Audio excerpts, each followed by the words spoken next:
మేషరాశి వారికి ఈ వారంలో కార్యసిద్ధి అనుకూలిస్తోందా అండి? అలాగే ఉంది. 3 గ్రహాలు సహకరిస్తున్నాయి. ప్రధానంగా సప్తమస్థ చంద్రయోగం, అలాగే అష్టమంలో ఉన్నటువంటి శుక్రయోగం, లాభంలో కేతువు. ఏ గ్రహం ఎక్కడుంటే ఎటువంటి ఫలితం వస్తుందో మనకి బృహత్ సంహితా గ్రంథంలో గోచారాధ్యాయంలో సుస్పష్టంగా తెలియజేస్తున్నారు. దాని రీత్యా కార్యసిద్ధి విశేషంగా ఉన్నది.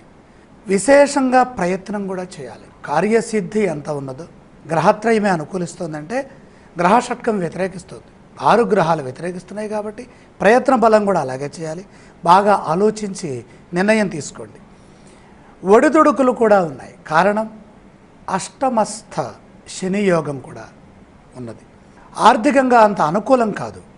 శత్రువుల నుండి సమస్యలు ఎదురవుతాయి. ఆవేశపూరిత వాతావరణం నెలకొంటుంది. నిదానంగా ఉంటే ప్రశాంతత లభిస్తుంది. ఓర్పు వహించడం చాలా మంచిది. ఉద్యోగంలో ఒత్తిడి ఏర్పడకుండా సకాలంలోనే పనులు పూర్తయ్యే విధంగా మనం వ్యవహరించాలి. ఆశించిన ఫలితం వస్తుంది. ఆరోగ్యంపై ఒత్తిడి రాకుండా శ్రద్ధ తీసుకుంటూ జాగ్రత్తగా కాలక్షేపం చేయాలి. మేషరాశి వారు పఠించవలసిన స్తోత్రాలు ఏవండి? ఇలాంటి సందర్భంలో విష్ణు సహస్రనామం చదువుకోవటం చాలా ఉత్తమం. ఆలయ సందర్శన క్రమంలో ఏ దేవీ దేవతలను దర్శిస్తే మంచిదంటారు? ఇక్కడ ముఖ్యంగా విష్ణు సహస్రనామం చదువుతున్నాం కాబట్టి లక్ష్మీనారాయణ సందర్శనం వల్ల మేలు కలుగుతుంది. ఈ రాశి వారు చేయవలసిన దానాలు ఏవండి? ముఖ్యంగా అష్టమస్థ శని దోషం ఎక్కువగా బాధించే అవకాశం ఉంది. మానసికంగా ఒత్తిడి పెరిగే అవకాశం ఉంది.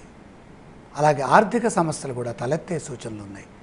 శని ప్రీతిగా నువ్వులు దానం చేసిన, శనిని దర్శించిన